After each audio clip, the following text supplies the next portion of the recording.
Hello, this is Memory One.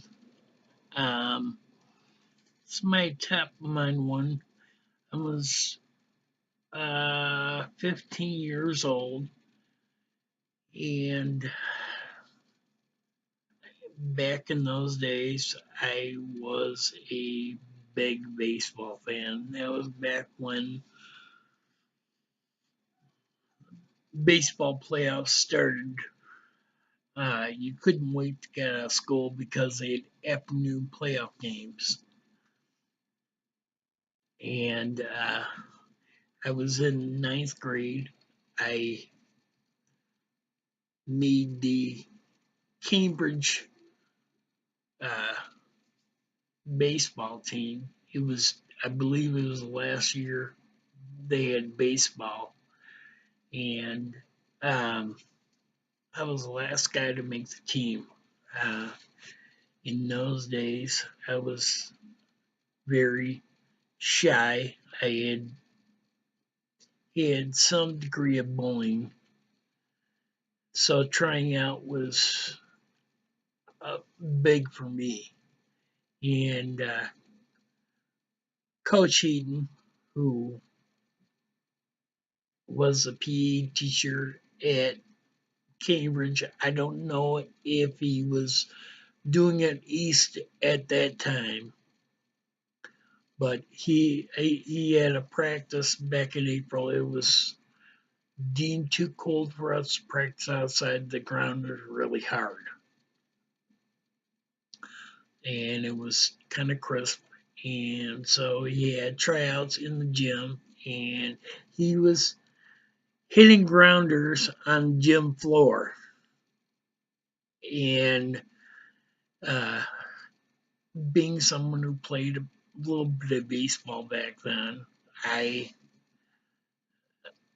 one of the things that I was taught by my uncle was to always get in front of the ball. Well, think I got in front of every grounder he hit to me, and I think I gloved the majority of them. But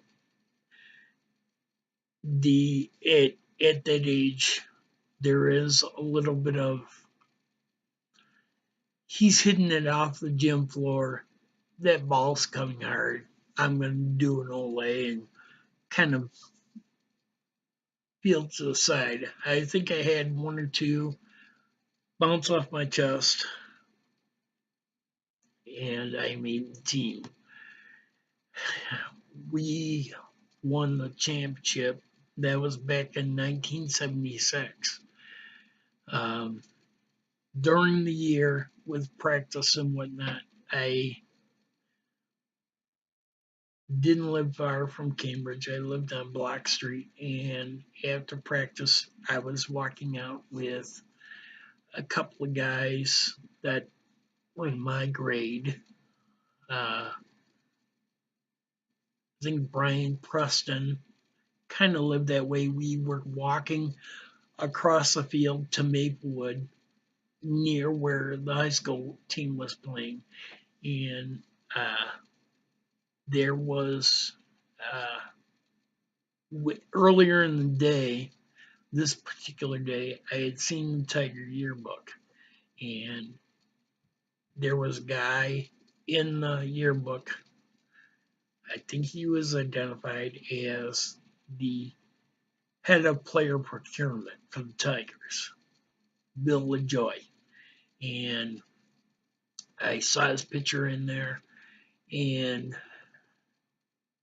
as we were walking by the field, being a baseball fan, I wanted to watch how East was going to do. And uh, Greg Emery, who was supposed to go in the top three. In fact, Tigers were kind of bad that year, and there was the year before, and there was some thought that he was going to be drafted by Detroit. Very good pitcher, and I recognized Bill, and I said to Brian, I said, that looks like Bill LaJoy. He knows that ain't him. Because if you think it's him, go over and talk to him. Well, I struck up the nerve being a kind of shy, reserved guy, and it ended up being him, and he was there with Hoot Evers, who was the first Tiger tip of the cycle. And the remark out of Bill's mouth was 1 in 50,000, which meant one Tiger fan in the stadium near the guy, and he quizzed me about baseball players and this and that, and he asked me what position I played, and it was kind of cool. And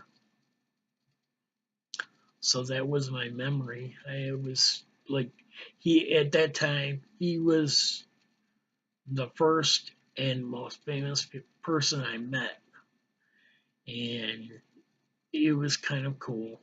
Um, Very genuine guy, very nice guy. Um,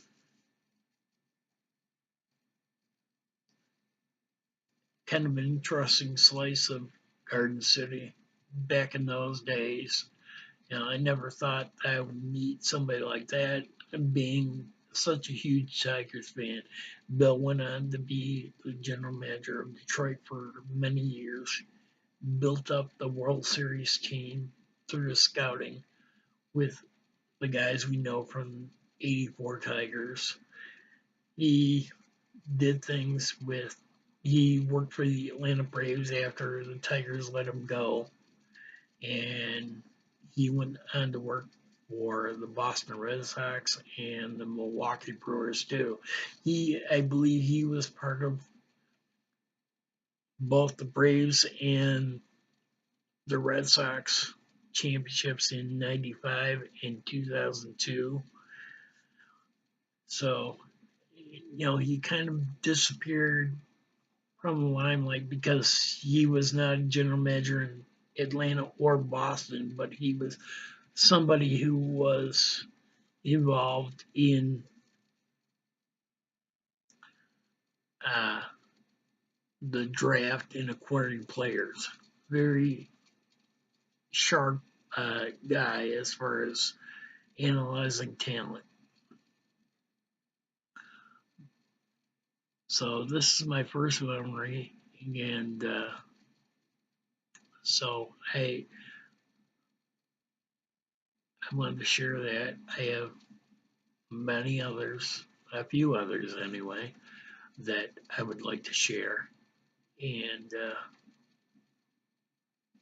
so I'll leave it at this, and thank you for listening.